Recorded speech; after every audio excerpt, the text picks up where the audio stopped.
Yo, what's up? It's your boy Lo here for the rpmovement.net.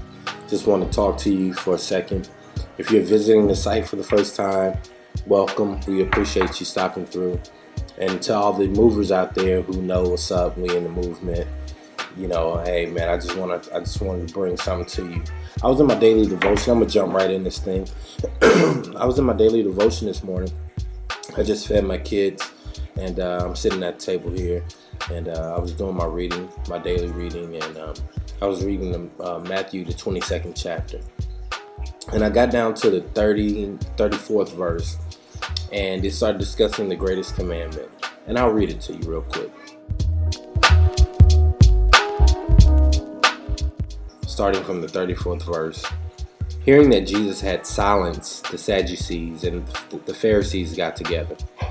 One of them, an expert in law, tested him with this question: "Teacher, which is the greatest commandment in the law?"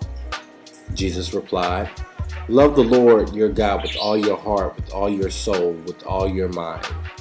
This is the first and greatest commandment. And the second is like it. Love your neighbor as yourself. All the law and the prophets hang on these two commandments."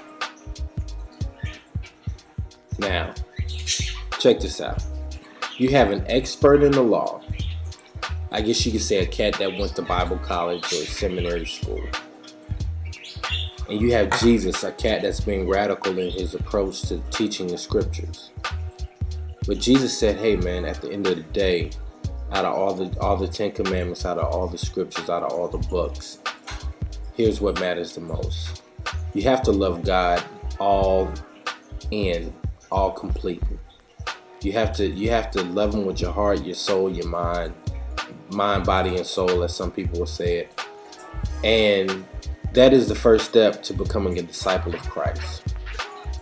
I think a lot of times in America, we claim Christianity because we grew up in church, and we do love God for what he does in our lives.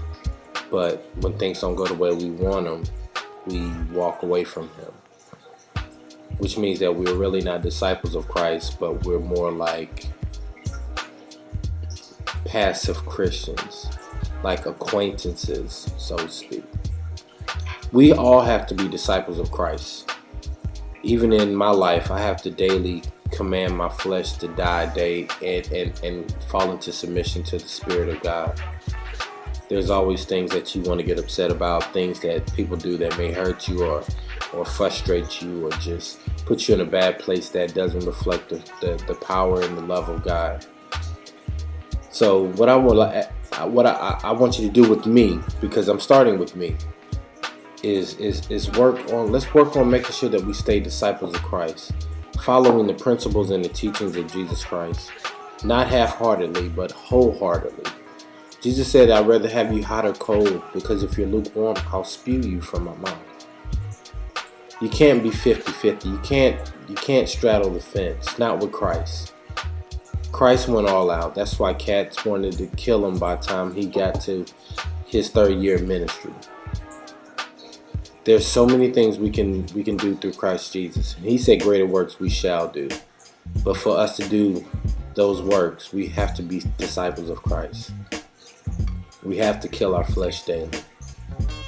So it's your boy Lo. I just want to give you that and ask you to join me on this journey of being all that I can be for Christ, and so that souls will be saved.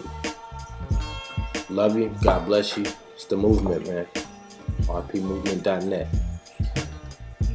Peace.